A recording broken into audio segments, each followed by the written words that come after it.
Hi, this is Vivian. Welcome back to my channel. I'm glad that you were able to stop by.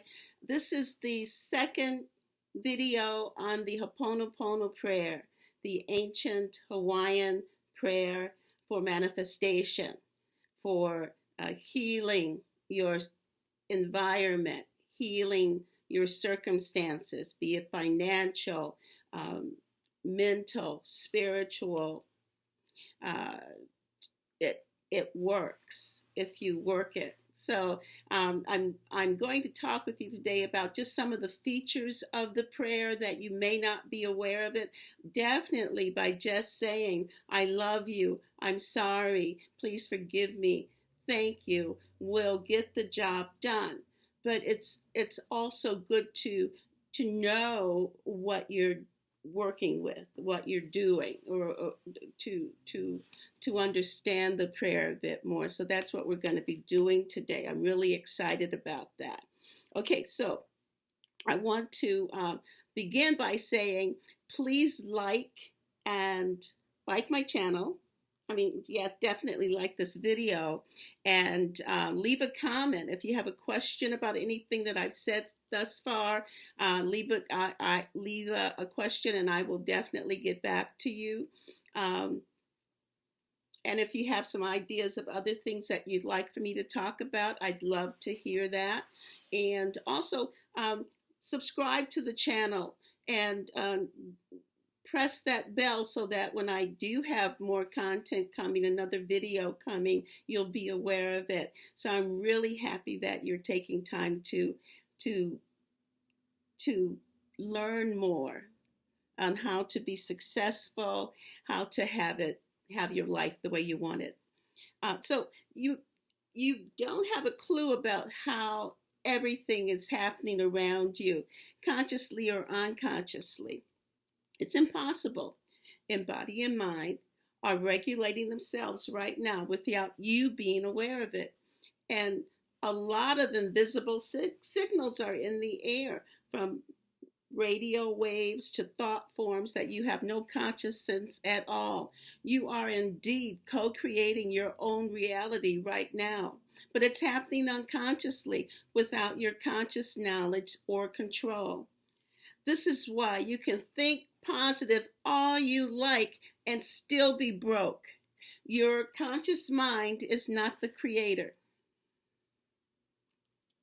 Number two, you don't have control over anything or everything. If you don't understand what's going on because you don't know everything, there's no way you can control it. Your ego can't see much of what's going on in the world right now. Letting the ego determine what's best for you is not wise. You have choice, but you don't have control. Use your conscious mind to begin to use what you would prefer to experience, but you cannot state how it's going to happen. You have to surrender. You have to surrender. You can heal whatever comes your way. Whatever appears in your life, how it gets there is up for healing simply because it's now on your radar. The assumption here is if you can feel it, you can hear it. If you can see it in someone else and it bothers you, then it's up for healing. Oprah once said, if you can spot it, you got it. You may have no idea why it's in your life or how it got there, but you can let it go because you're now aware of it. The more you heal what comes up, the clearer you are able to manifest what you prefer because you're clearing stuck energy. You're 100% responsible for your life. You're 100% responsible for your life, not in a bad way, not in a accusatory way. It's just what is. So if someone comes into your life and they have a problem, then it's a problem that you have because it's in your life. You see what I'm saying? Another way that Joe talks about it is that there's only you. I mean, it's like you meet yourself, uh, is reflected in everyone in your environment. You may not like to hear that, but that's so. So if someone is working on your last nerve, as you understand what I'm saying, then that's your responsibility. Your responsibility to heal that, to clean that, to um, to say the prayer. Yeah.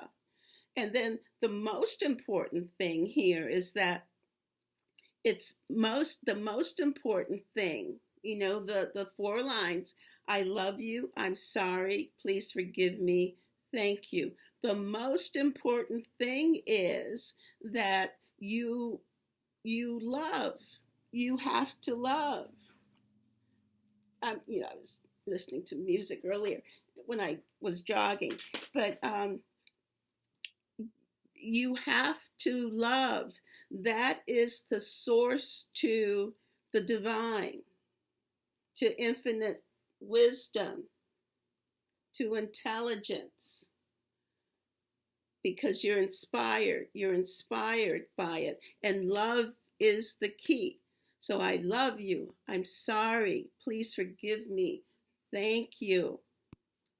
And just say it silently. You don't have to say it out loud. You don't have to say it to the other person. If that person is on your last nerve, which it happens, or a situation, your bills, or you need a new car, or you have a car, but you want this specific car. I want a Mercedes, a pink one. That's what I would like. Okay, but anyway, but you have desires, and it's good to have desires. But the most important thing is that you love. And intention, it's your mind, your thoughts will give you intention. You have intentions of things that you want to do. I intend to one day have my pink Mercedes. Definitely. Yeah. But so that's an intention. Now I need to be inspired to understand or to how to move towards that. So you have your intention and you let it go, because you cannot, I mean, even though you think you may control how you're doing it, you're not really.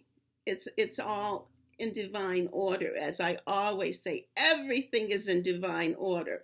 So intention comes from the conscious mind, where you have your vision boards and you have your wish lists and things that you're going to do. Those are your intentions, but and which creates results. I mean, you do get results, but inspiration generates miracles happening in your life. Miracles. And it's interesting, on my Facebook page and in my business Facebook page, that's my mantra. I've had it for years before I even thought about this. Intention creates results. Inspiration creates miracles. Which would you prefer? So that's my last little tidbit for today, or a bit of information for today on the Ho'oponopono prayer. I may do another video if I learn more, if I see more that I think that I need to express. I'll do another video. But things have been happening in my life that have been inspirational. The fact that I have two homes. I have one here in Illinois and one in Florida. I just have a really happy, prosperous, peaceful life. And I want to teach others how to do that. and I want to continue growing myself. As I said, I would love to have a pink Mercedes. Right now, I don't have one. And my uh, I'm working with my coach right now, Wesley, $1 billion virgin, and I'm learning more about um, business, how to be successful in business. So anyway, I'm going to end this. What I remember, what I said. If you would like, give me a thumbs up. If you would leave a comment, that would be great. And what else? And then subscribe to my channel. That's real important. You can share it with people. Share it with your girlfriends or your men. You know, I heard the statistic the other day that there's mostly men on YouTube. Isn't that interesting? That's mostly men on YouTube. But anyway, I suppose women are busy working or something. I don't know. I don't know. But anyway, I think that's all that I want to say. It should continue on with that Ho'oponopono prayer, and then record your results. There was this one story I want to just share with you. You know how Jim Carrey had that check that he carried around for many, many years for $30 million for services rendered, even before he, I think before he became definitely before he became the star he is today. And eventually he was able to cash it. So, if you have those checks that you are keeping, hold it, keep it, have it in your sight, and then do the Ho'oponopono prayer. I love you. I'm sorry. Please forgive me. Thank you. Okay? And you're speaking to your higher power, God, your higher power, which is the source of everything. Okay, so that's about all I wanted to say. I really enjoyed being with you today, and y'all come back now. You hear? I love you. I love you. Sending big love to you. Okay, I'll talk to you later. Bye-bye.